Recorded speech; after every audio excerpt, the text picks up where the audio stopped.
The headline for me is I feel like it looks good. In large part, I think it's very clear, and the more that has come out, the facts are on our side, and I think it's more and more clear the law is on our side. But we have spent, one of the things when this is all said and done, we will have spent over $100 million on legal fees fighting the SEC. And the dynamic there is, in my opinion, the SEC bullies companies into settlements because they can't afford to fight.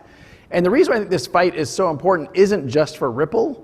It's really for the whole industry. It was literally 4 years ago this week that Bill Hinman, the director of corporate finance at the United States Securities and Exchange Commission, gave a speech saying that ETH was not a security. And by the way, let me be clear. I do not think ETH is a security. I don't think XRP is a security. But at the time, we viewed this as, isn't it great that 4 years ago, we're starting to provide some leadership and some clarity. And I viewed this as actually a very positive sign. I remember there's emails which now the SEC has read from our internal documents where I sent the team a note saying, hey, this is great news. We now have clarity of how the SEC is thinking about this. And they used some parameters around decentralization and what have you. And look, the fact that 4 years have gone by and we still don't have clarity about how the SEC is going to say what is and is not a security. And worse, actually, now the SEC, the current chair, Gensler, is really walking back the statement around ETH, and that he has been asked directly, is ETH a security? He won't answer the question. Like, how can we be competitive in the United States in an industry where a primary regulator will not provide that clarity? My experience in crypto is the vast majority of people want to do right by the rules, but you got to know where the rules are, right? So I think the Senate bill that you're describing, I think, is a constructive step in that regard and provides some clarity. There's a bill that was introduced in the House side called the Digital Commodity Exchange Act, which we certainly have been very active advocates of.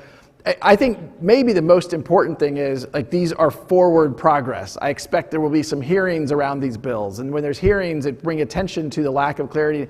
And I think it catalyzes and builds momentum.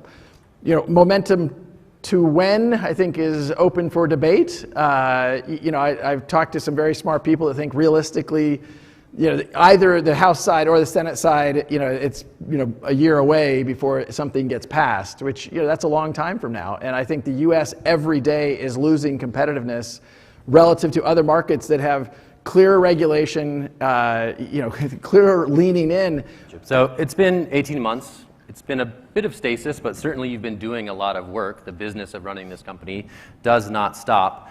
How are you describing the value proposition of Ripple Labs here in 2022?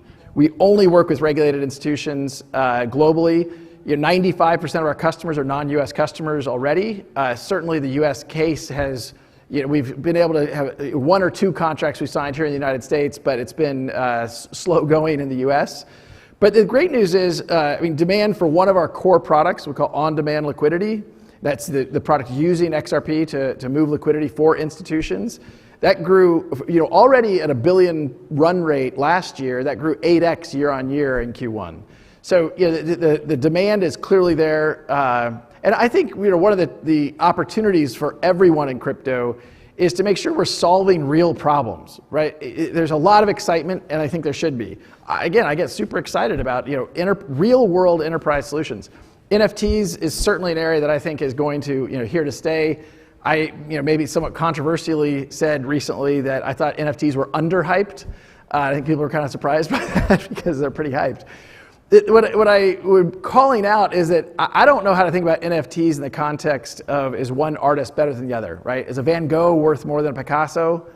I don't know. What I do know is there's a lot of NFTs in terms of tokenization of assets around real estate, around patent portfolios, around licensing rights. There's all kinds of stuff that I think NFTs will manifest in a way that is great for industries by reducing transaction costs, making these industries more efficient. And that's where I think NFTs are underhyped in terms of how they will integrate into our economy broadly. I also will say, and part of I made the point earlier around ETH, I think all boats rise. And one of the most frustrating things, and CoinDesk has certainly written about this, the tribalism in crypto is holding us all back. We just gotta stop it. We have to, we're all the same team. I really believe that.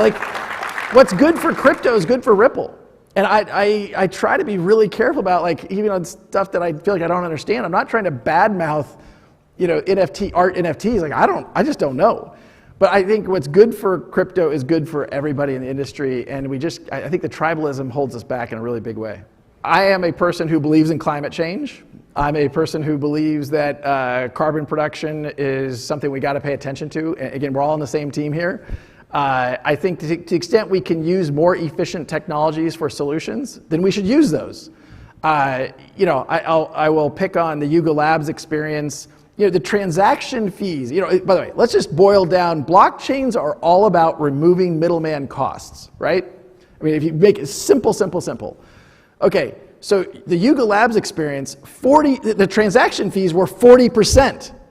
I own Bitcoin. I've said that publicly before. I own ETH. I own XRP, not surprisingly. I think all of them can do well. I think the energy dynamic is a real one. I think we should be intellectually honest about what the real math is and what are the implications. But that doesn't mean, I own Bitcoin. I didn't go sell Bitcoin because it's proof of work. And what do you see as next for Ripple Labs? Our first and primary use case has been around cross-border payments. Fortunately, that has been a very rapidly growing business. We now have 10 offices around the world, over 600 employees. We're trying to hire 350 people this year, mostly outside the United States. So we are scaling quickly.